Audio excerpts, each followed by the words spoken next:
তাহলে এলাও না করলে করে কি আপনি আপনি এমএস সাহেব আপনি এলাও না করলে এখানে হয় কিভাবে কাজটা হইতেছে?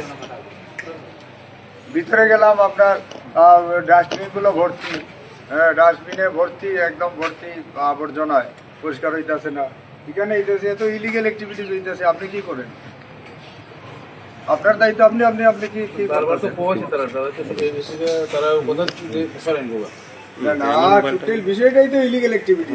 আপনি বারবার আপনার কথা শুনলেন না, এটা কিরকম কথা? তাহলে এজেন্সি ক্যান্সেল করেন, ক্যান্সেল করা হয়েছে ওটা। হ্যাঁ ক্যান্সেল করেন। আর এরকম কেন করবো?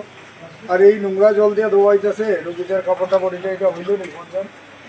এই যে রুগীরা আইতেছে নোংরা জল দিয়ে ধোয়াইতেছে, আর এটা এই সাপ্লাই হাসপাতালের এই ইয়ে থেকে ট্যাঙ্কি থেকে লাইন আনিয়া যে করা হইতেছে, রুগীরা জল কই থেকে পাইব আর কিভাবে পরিষ্কার হইব? আপনারা এলাও এলাও করেন কিভাবে? আমি তো এলাও করার কথাই নেই। আপনি না করলেই পাবে কেমনে হইতেছে? আপনার পারমিশন না থাকলে এখানে কেমনে হইতেছে এগুলা? দেখেন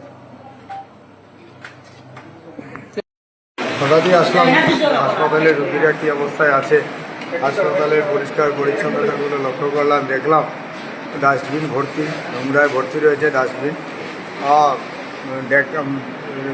দায়িত্বে যারা রয়েছেন ওনাকে ডাকলাম, উনি বললেন এক এজেন্সি না কি একটা কাজ পেয়েছে, ওনারা কাজ করছেন। মানে এটা কি অবস্থা? পুরো ডাস্টবিন ভর্তি। জেনারেল ওয়ার্ডের মেইন ওয়ার্ডের সামনে ডাস্টবিনটা রয়েছে, আমি ছবি তুলে নিয়েছি, বিভিন্ন ডাস্টবিনগুলো ভর্তি।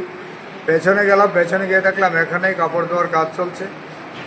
এমএস মহোদয়কে জিজ্ঞেস করলাম, উনি বললেন চলে যাবে, আগের এজেন্সি নয়, অন্য এজেন্সি আসছে। এগুলো আপনি যদি পারমিশন না দেন, অর্ডার না দেন, তাহলে কী করে চলে? এগুলো হতেই পারে না, এই ইলিগেল কাজ হচ্ছে এখানে।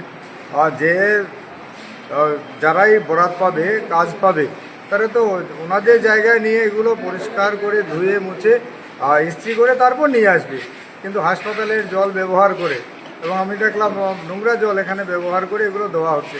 এমএস সাহেবকে বলেছি, ক্লারিফিকেশন চেয়েছি ওনার কাছে, উনি দেবেন কেন এগুলো হচ্ছে। এগুলো হতে দেওয়া যায় না, একটা জেলা হাসপাতাল, পরিষ্কার পরিচ্ছন্ন থাকতে হবে, সব কাজগুলো যাতে ঠিকভাবে হয় সেই দিকে সবাইকে লক্ষ্য রাখতে হবে। কাজেই এলাকার বিধায়ক হিসেবে আমার দায়িত্ব রয়েছে, তাই আমি এসে আজকে হাসপাতাল পরিদর্শন করে, তার আগেও এসেছি 2-3 বার। আমি প্রায় প্রতি সপ্তাহে 10 দিন 15 দিন পরও আমি আসি এখানে, দেখে যাই কীভাবে চলছে রোগীদের পরিষেবা ঠিক মতো।